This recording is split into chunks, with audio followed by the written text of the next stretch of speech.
Силви, накратко пак основните разлики.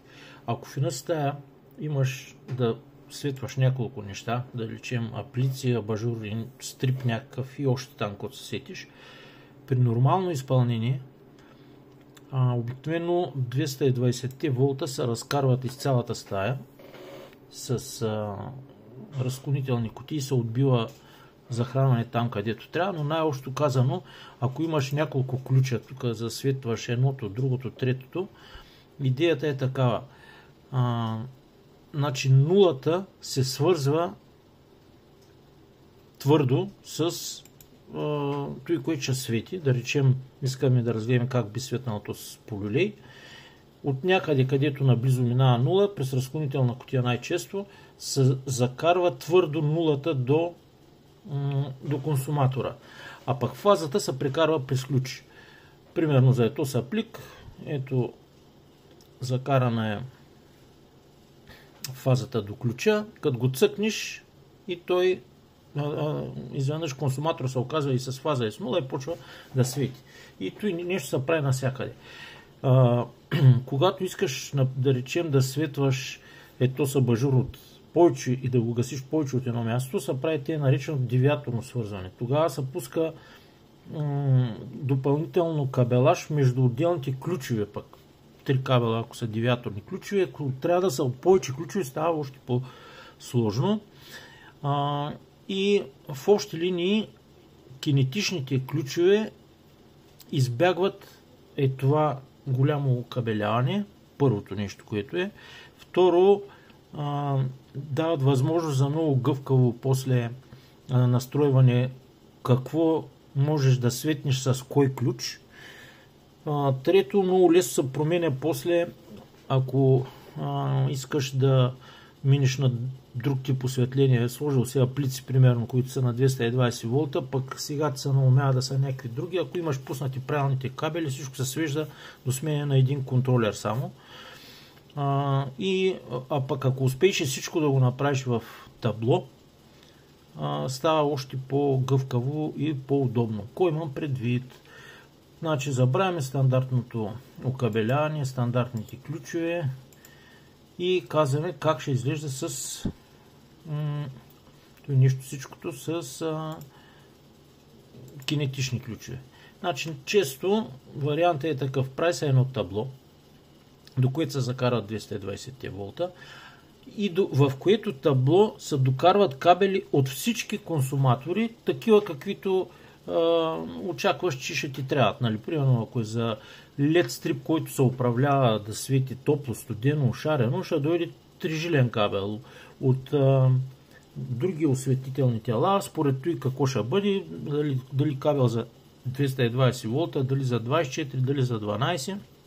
Моя съвет е лично да, ако те първо ще го правиш, да пушиш от всякъде трижилен кабел, защото може да ти се науми в един момент да смениш типа осветление. Примерно тук си го заложил 220 волта, ще щъкне да сложиш нещо, което да му се сменя цвета и всичко ще ти е налично, ще се сведе само до промяна на контролера. И тук вътре в ето и нещо се слагат контролерчета и това как изглежда например това нещо в наруни на апартамента, в помещението, където направих таблото, се докараха и на камара кабелаци, които кабелаци от всички стаи, от всяко място, от което ще свети, до тук идва кабел, надписан къде отива, за да не ми после трудно да го навържа.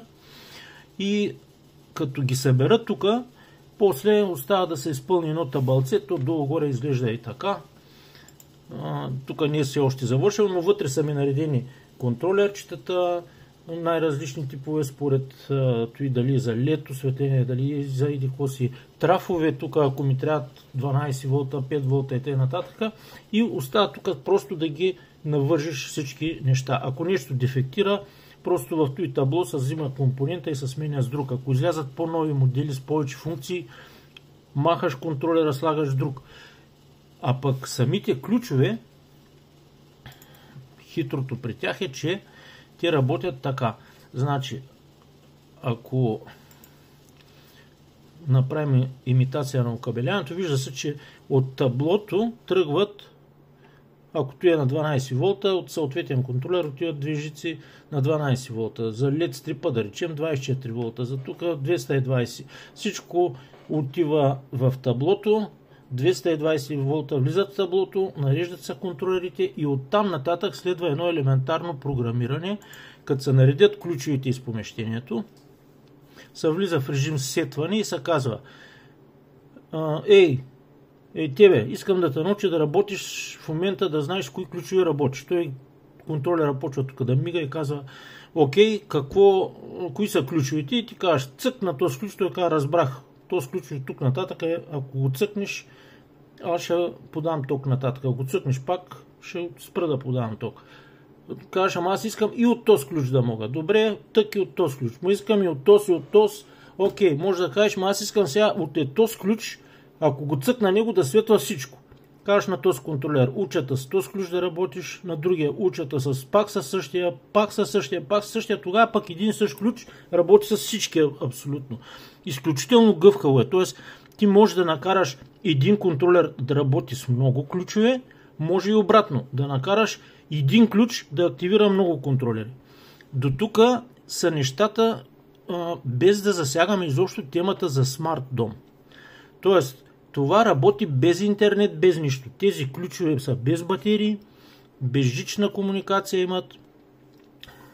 имат пиезокристал, като го щракнеш прави ток, който захранва вътре една малка платка, и то достатъчно дълго време, с едно щракване, около половин минута платката работи и през това време тя комуникира с контролера.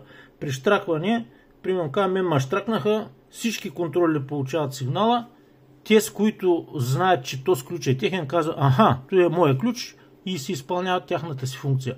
Тя може да бъде включване, може да бъде изключване, може да бъде и димиране или смяна на цвят, например. Защото тези ключове с едно щракване и натискане подават друг код към контролера. Казва: мен не само ме щракнаха, мен ме държат натиснат, и ако контролера поддържа, да речем, смяна на цвят или яркост или топлина на цвета, започва контролера от тук да изважда правилния сигнал, за да може осветителното тяло отсреща да направи това, което се очаква. И всичко това без батерии в ключовете, без да има нужда от интернет и т.н.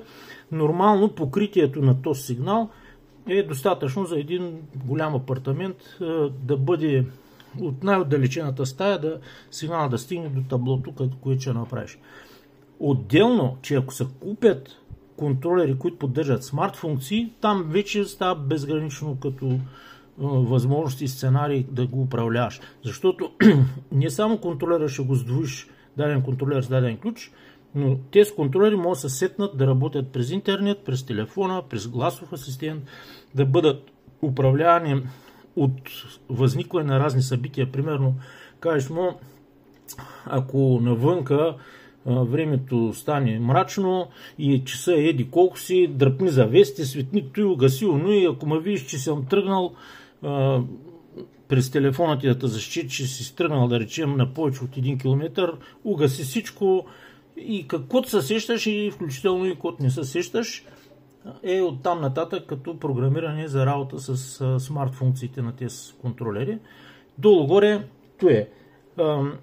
Ако няма как да направиш събирането на всички тези кабели, така както ти го покажах, че сме го направили при нас имаше пуснати кабели за ключове, но те изобщо не пасваха на нашите места.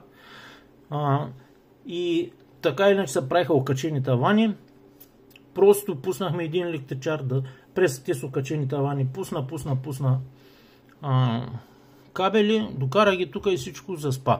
Ако на тебе не ти пасва, искаш да ползваш кабели, които са прокарани вече до някакви места, както е тук, бях го показал на тази картинка, трябва да се има предвид, че до ключовете не е достатъчно да има два кабела. Защото обикновено по тях идва фаза и оттам отива до консуматора. Тоест няма нула. Контролера, ако няма да правиш табло, а разчиташ контролерчето да бъде отзад в дупката на ключа, защото те са малки и се събират там, трябва да се изберат специални контролери, които работят без нула. Тогава може само с фаза да се захрани, или пък да се погрижиш на ранен етап, преди да е завършено жилището, до всяко място, където има ключове, да бъдат не 2, а 3 кабела.